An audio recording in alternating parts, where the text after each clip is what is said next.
Welcome to this exploration of literacies within artificial intelligence, a topic that lies at the intersection of technology, education, and society. In the next few moments, we'll embark on a journey into the heart of AI-driven literacy and its profound implications for our academic pursuits and the world at large. As academics, we are the torchbearers of knowledge and critical thinking. In this digital age, understanding AI literacies is not just a choice, it's an imperative.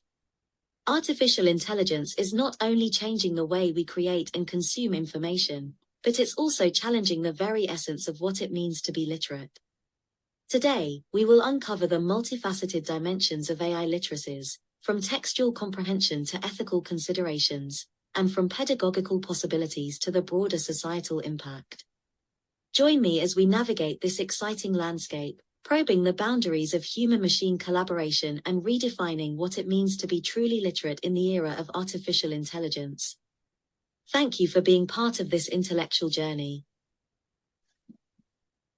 So, slightly terrifying, but I echo myself and say thank you for being part of this intellectual journey.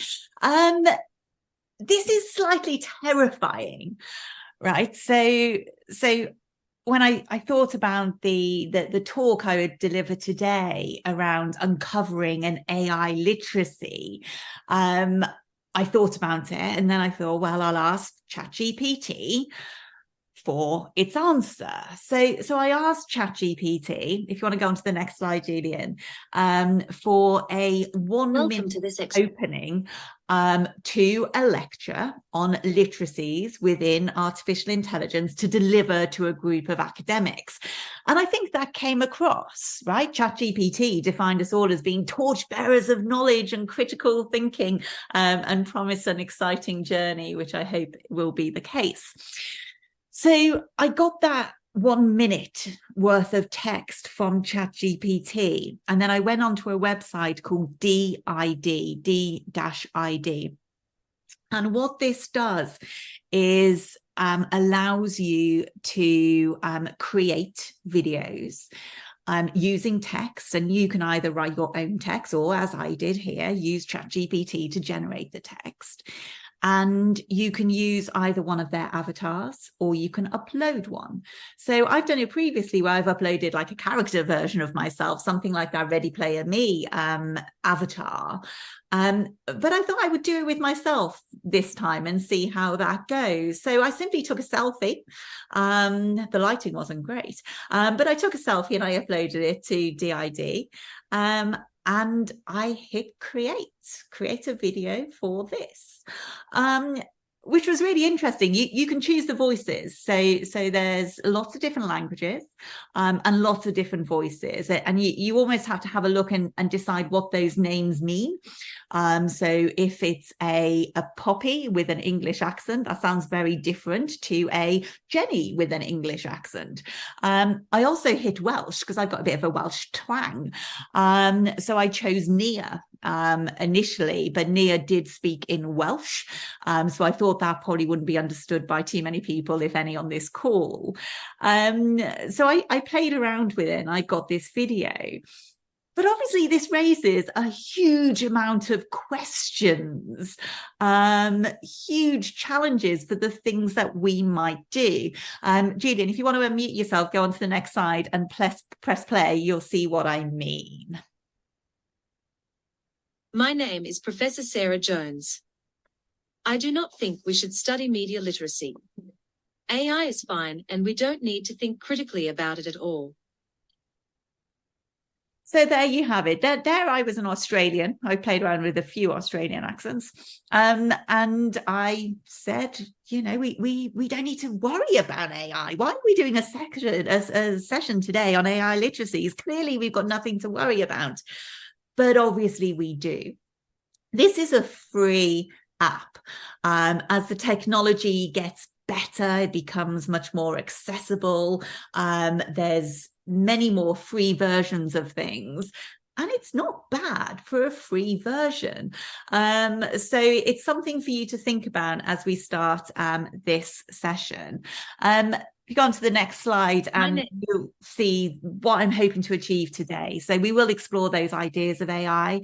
I want to start with a kind of provocation, maybe, that there is no AI, looking at the increase in usage, what that actually means, and then trying to unpack and uncover a literacy, a framework that will help us understand this technology further, linking it back to work around media literacies, digital literacies, and immersive literacies as well.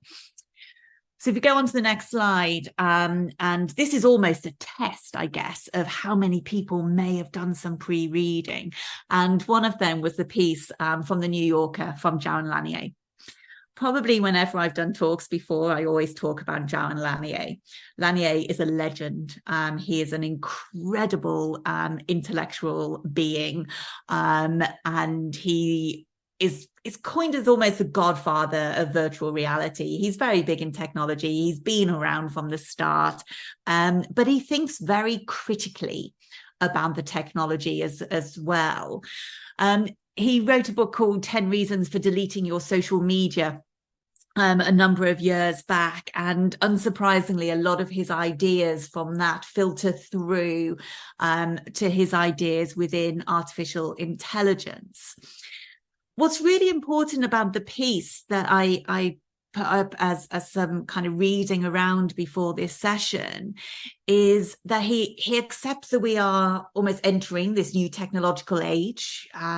That's pretty much accepted. But he fundamentally disagrees with that term AI and the worry around mythologizing it. And this is almost linked to some of his work around virtual reality, and so it says that thinking about AI and limiting it in this way is limiting our imaginations, and it's tied to kind of yesterday's ideas rather than thinking ahead in the future. Lanier spoke around virtual reality as being the technology of lucid dreams. It was all in our imaginations, where we could look and think and the world would change around us, rather than a lot of the virtual reality that we see where it's simulations of what we know. It's around creating worlds that we are familiar with, but giving them access, giving them to people to access them in different places. So AI is limited if we think about it as we are now. So he's arguing that we need to work much better to understand AI. And the sooner we do this, the sooner we'll start managing this new technology intelligently. So he likens it almost to Wikipedia. He says that AI, as we've become quite familiar with it, and by that we can talk about ChatGPT, large language models, as we've become familiar with that, and it's all exploded in the last 11 months now, it's more like an innovative form of social collaboration. And he says what it is building up all of these different ideas and this huge computer database, which is searching for everything in the world and giving us results. It's not the creation of a new mind. And when we think about the language around artificial intelligence, we think about and we hear it's robots and they're taking over the world, where what we're becoming quite familiar with is simply a large language model, and it's not a new mind. So we can think about that in different ways. And there's some interesting work that Muftasa Suleiman has done. And if you listen to podcasts, Leading is a podcast that's done by Rory Stewart and Alistair Campbell, following on from their Rest is Politics series. And the episode with Muftasa Suleiman is really interesting around AI. And he talks about it in this way, that the large language models are just sentence predictors. It's just finding the next relevant world and pouring it into answers. So it follows on. It's predicting what's likely to come next from all of the evidence that it has in the world. If you go to the next slide, Julian, and I think you can probably press play on that, and you'll see it in action. I'm sure pretty much everybody probably in this room has played around with it in some form or others. But you can see there, it's me asking a question around literacies for AI, and it's coming up with the words. And what's really interesting relating that to Lanier and Suleiman is that you can see the presentation of it is finding the next word, and it goes along in a line. So that's what we're almost dealing with mostly today. It is those large language models. We could call them social collaborations. We could call it low-key AI, lots of different ways to think about it, but it's probably best not to get confused by the terminology. If we move on to the next slide, and this is where we really need to start seeing the importance, why we are concerned and why we need to be concerned with the literacies of AI. And it's not just those headlines, the robots taking over the world, robots taking over the workplace, everything that we hear, but it's all of our interactions. There's an article in Forbes 2 years ago, 2021, where it said then that the average human will interact with at least one AI tool in their daily life. And I'm sure that's true from everybody here today, whether it is Netflix recommending that you watch the new Beckham documentary, which is very good, or whether it's you've been buying these items. Did you want to buy this as well?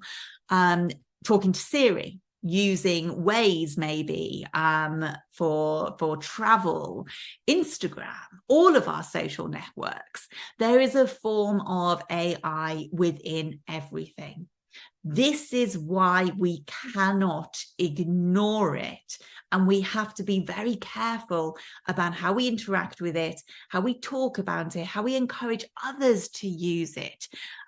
Suleiman says, if you don't start from a position of fear, then where have you been? And for somebody that is at the center, one of the few people in the world that is really at the center of AI and the development of AI, for him to say we need to be concerned with it is something that we have to take seriously. If you go on to the next slide, Julian, that'd be great. And here I've just been illustrating some of the stats around it, the growth, the proliferation across all of our industries, healthcare, financial services, the companies wanting to invest. And we can move quickly on to the next one, where again, it's just that illustration from Statista around the market size, what those predictions are. I do always take predictions with a pinch of salt. Back in 1990, Brendan Laurel said that every house by the end of 1999 would have a virtual immersive cave in their lounge, which clearly has never happened. I take predictions very cautiously, but you can start to see the impact. Now, I play around with ChatGPT quite a lot. I like to think it's a friend of mine. I do talk to it quite nicely. I always say please and thank you, which I think is very important. And if you go on to the next slide, you'll see some illustrations of this. So I am a confessed nerd of bad reality television shows. I love all the work that Julian has done previously with Love Island and Protection of People. But I love The Bachelor, which is a really bad American reality TV show.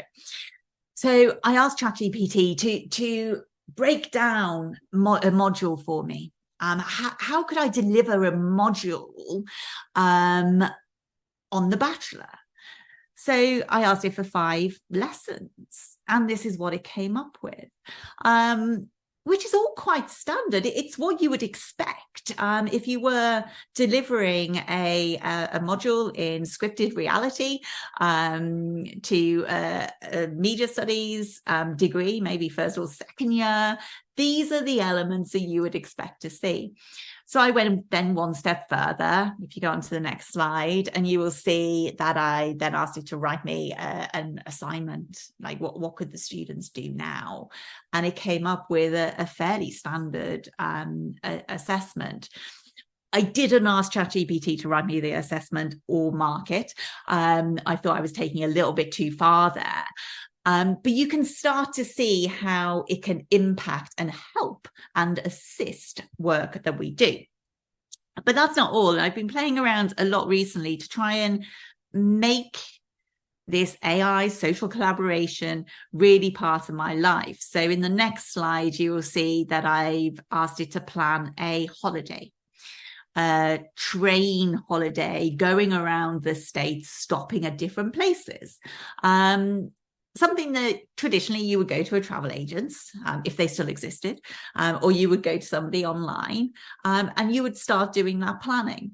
But this way, ChatGPT has done it. On the next slide, I said, well, that's fine, ChatGPT, but I'd like it to be much more on the East Coast. Can you add that for me as well? And maybe a beach. So again, it came up with another journey. And then finally on the next slide, I looked at it for personalized eating plan. So there's a huge wave in technology that AI and other kind of technologies can help personalization. And we like our worlds to be personalized. This is a big kind of culture movement, I think, at the moment. We're really in this age of personalization. But personalization can be expensive. So if you go and ask a dietitian to come up with a plan, or you sign up to eating plans online, they're often very, very expensive. But now with ChatGPT, I could build that, and then I could get the recipes, and then I could tailor it to what I wanted to eat. So you can start seeing how those interactions can help life, make things easier, and help with that personalization in a way that things can often be a lot more costly. But of course, there's huge concerns and worries with all of this. Knowing that we could be interacting with these tools and technologies every day, where is the literacy? How are we doing this? How are we understanding this? And how are we thinking critically about it? And that question hasn't been answered very well.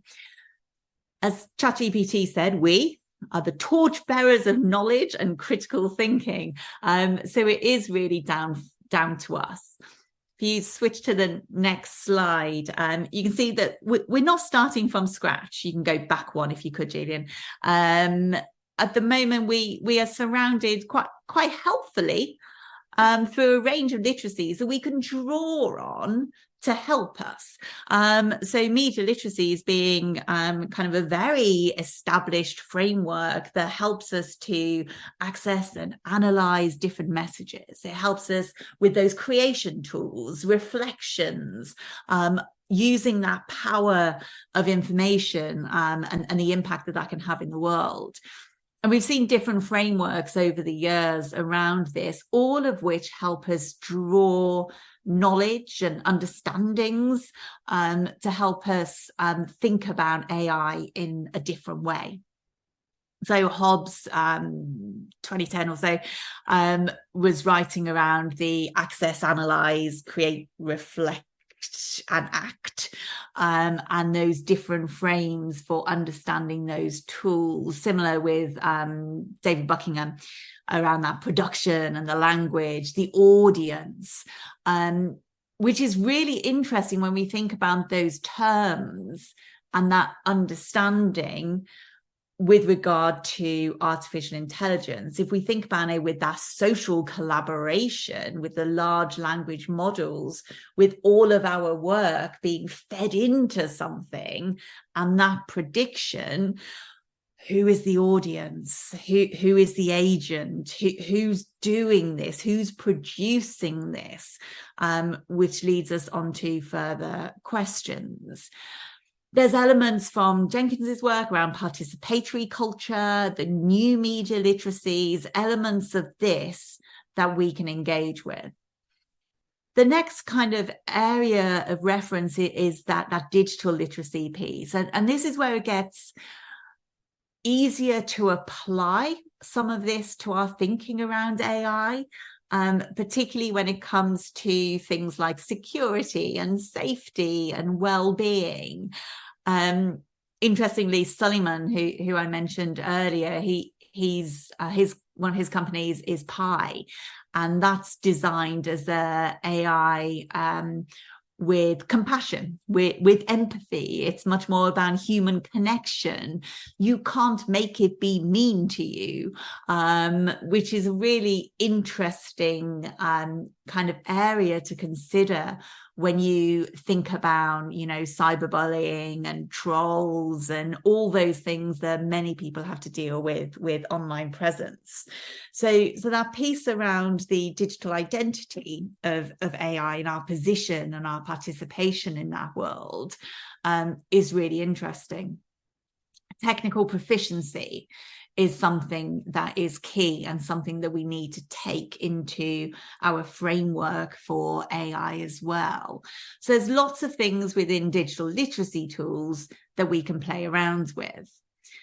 We go on to the next one, and this is a shameful plug for a book called Understanding Virtual Reality, which I co-wrote with Steve Dawkins and Julian, who is helpfully doing the slides. And this book sought to build a framework for understanding the immersive technologies, virtual augmented reality, and the challenges, but opportunities as well, I guess, with that. And the intro chapter talks with Darren Lanier, and it reproduces or reformulates a conversation that he had back in Journal of Communication in 1992, where he was talking about literacies for VR and what we needed to know. And I revisited that conversation with him.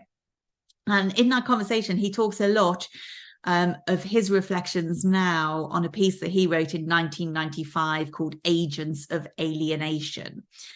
And in that, he's arguing basically the computer networks as they develop, as they become automated agents through artificial intelligence. And he said that this rise of these agents would devalue human intelligence and creativity.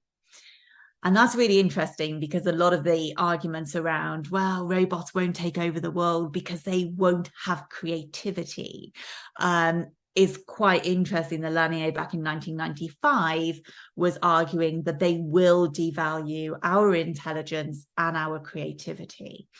And he was concerned around that manipulation in advertising and politics. In the leading podcast that I referenced, Suleiman is talking around the worry about artificial intelligence in the forthcoming US election, something that a lot of people are concerned with. We've gone from vote rigging and campaigns to now thinking about how might AI dominate the US election and what might be the outcome of that. So it's a really interesting piece with a lot that we can learn from.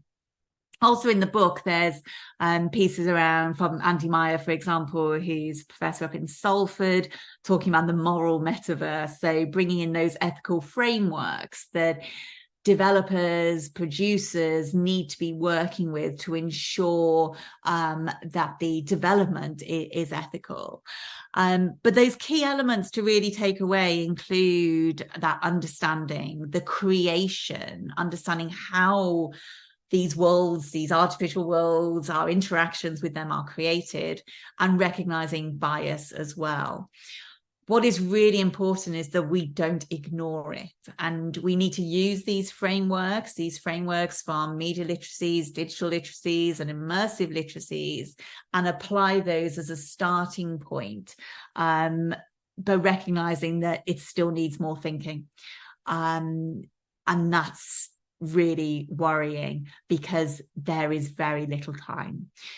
When you think about how quickly ChatGPT and large language models have become such a part of our kind of daily communications, when we think about our interactions with AI daily, we don't have much time. If you go to the next slide, and many of you might be familiar with this, and it's a petition to pause AI experiments. And this came as an open letter from many in Silicon Valley, in the AI kind of leading companies, to say we need to pause now because we need to take stock and understand. I've highlighted bits on there, and when these slides get circulated, if you click, it'll take you to the petition. But it's this big open letter on pausing development, just for us to think about how we can use it and what tools we need to be able to recognize and identify if things have come as a product from AI. So it now brings us to then thinking, is there a framework, and what do we need to think critically about it? So if we can move on to the next slide, demystifying the technology is critical. At a basic level, we need to know how the technology is perceiving the world and how it's collecting and processing data, and how that data informs decisions and recommendations. There's an interesting quote there from Nisha Talaga, who was in Forbes article in 2021, talking about AI literacy has to be around understanding and forming opinions of the role that AI plays in our lives, as well as those basics of how does it work. And when we just think about AI as being these robots, it's very much out there, and you don't see it as something as part of your everyday life. So I've played around with this, and if we go on to the next slide, you'll see a kind of draft framework that I've been playing with. Be really interested in your thoughts and contributions to this, around taking those ideas and putting them into some kind of framework. I think there's something about literacies. We like a nice little donutty circle with different colors, so I've kept with that design. Obviously, privacy is a huge thing, verification, bias, ownership, and transparency. When it comes to privacy, we're basically thinking, what is our privacy? It's the right to be left alone. And as Lanier says, it's the right to not be manipulated by computation. I had a conversation with some colleagues a few days ago around this awful advert that I keep seeing from one of those horrible companies, Temu or whichever one it now is. And it's for this bum bag that is really disgusting. It's absolutely disgusting. Some of you are probably quite intrigued now by what I mean, but it really is disgusting. And I said, I haven't seen it for ages, but when I see it, I will share it with you. And I said, it'll probably be tonight, because that's how these things work. And then lo and behold, I saw an advert that evening on my Instagram for this bum bag, which is disgusting. And that's that manipulation by computation. It's everyone's listening all the time. We're thinking about a holiday to Spain, and now we're full of adverts. So we need to be thinking around our privacy when it comes to this technology. We go on to the next slide, and it's that verification piece. So these are the really interesting images that have gone around on social networks and everything else. So the Pope in a Balenciaga jacket, and then of course Donald Trump being arrested. So it's that question around what's generated by AI and what isn't. And these examples can be quite dangerous. The deep fakes are getting better and better and better. And I'm sure we've all seen examples and laughed. But we do need to be thinking about it. Should all AI created images be labeled as such? That's one of the recommendations in the EU AI Act. It might be useful to put a link to that, or I can later. That's going through European Parliament at the moment, and it's those recommendations around how we live and adapt to AI. There's also questions around Data prejudices, if we go to the next slide, and there's so much bias in our AI systems. So there's an example there which was awful, with I think it was Zoom, which wasn't recognizing a black face, which is just awful. But we see this bias in so many things. Mortgage approval rates, for example, the algorithms have been found to be 40 to 80% more likely to deny borrowers, people of color, because of the historical data. So we're seeing a lot of prejudice in AI. The logo on the right is from the Algorithmic Justice League, something that I think is brilliant. It was founded by Joy Buolamwini at MIT. And it's really worth playing around. There's a code bias documentary as well. There was at Sundance, where there's lots of information around this. But we need to be really clear about what's feeding artificial intelligence and what we're getting from it. And if we just take it as read, this is really quite worrying. And then we come to ownership. If we go on to the next slide, you'll see lots of me. So as I said, I play around with some of these tools quite often, but it raises that question over who owns the copyright of generative AI. These images, they were all of me. I put 10 images maybe into one of the AI image generators, and it came up with lots of images. These are some of my favorites, mostly because I feel like I look like my grandmother on the right. This was a 1920s selection of images. And it created all of these, which are pretty good, but are they mine? And this raises other questions around art and electronic art and the NFT movement. If you go on to the next slide, you'll see another very artistic picture of me. So that was then put into another website and came up with something like this. If you hit play, it'll show a nice little fire. This is from CapCut, which my 11-year-old recommended to me as being a great tool. But you get to see there the development of images and art. Are they all needing to be labeled? Who owns them? Is it art? Raising further questions again, which we could go on for ages. And then if we move to the next slide, maybe.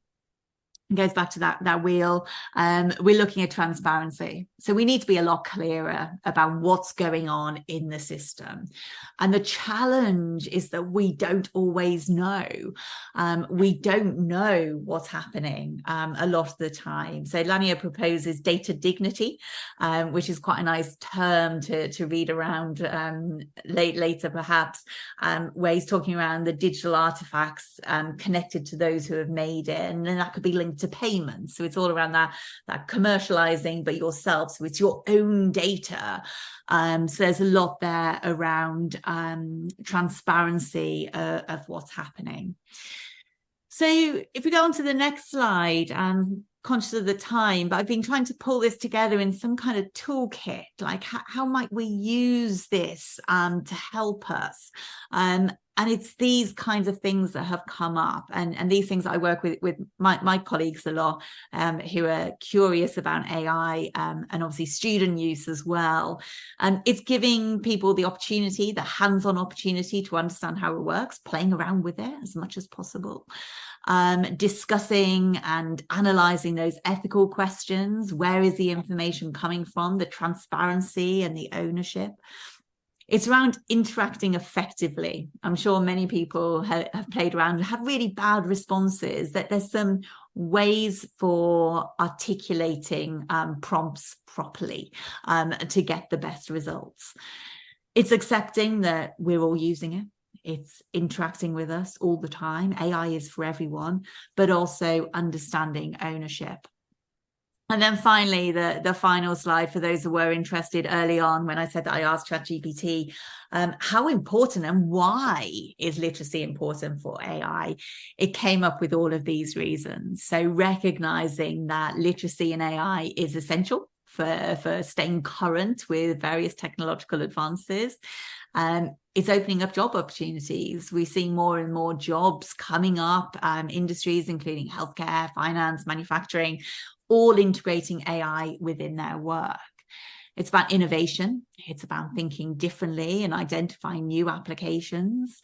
The ethical considerations, it's really important to be understanding that, knowing that, and the literacy in AI enables those really informed discussions and decision making, which is why we need to be literate. It's around making data-driven decisions, using the data that AI is getting, understanding where it's coming from, to help make those decisions. We're seeing it as an essential tool for education and for research. Global competitiveness, that's important. AI is a key driver for economic growth. So it's important that we are using this properly and critically. We need to think about it for policymakers and regulators to make sure that our regulations and policies reflect responsible AI use. Cybersecurity, anyone like me that's responsible for cybersecurity in their organizations needs to think about those potential threats and being familiar with AI techniques. And then finally, that kind of personal empowerment, empowering you as an individual to interact with it effectively, to help us understand how it does impact all of our lives. So that was what ChatGPT thought. And if we move on to the next slide, I think we are finished. So I talked a bit longer than I thought, but thank you very much. And I'm open to any questions.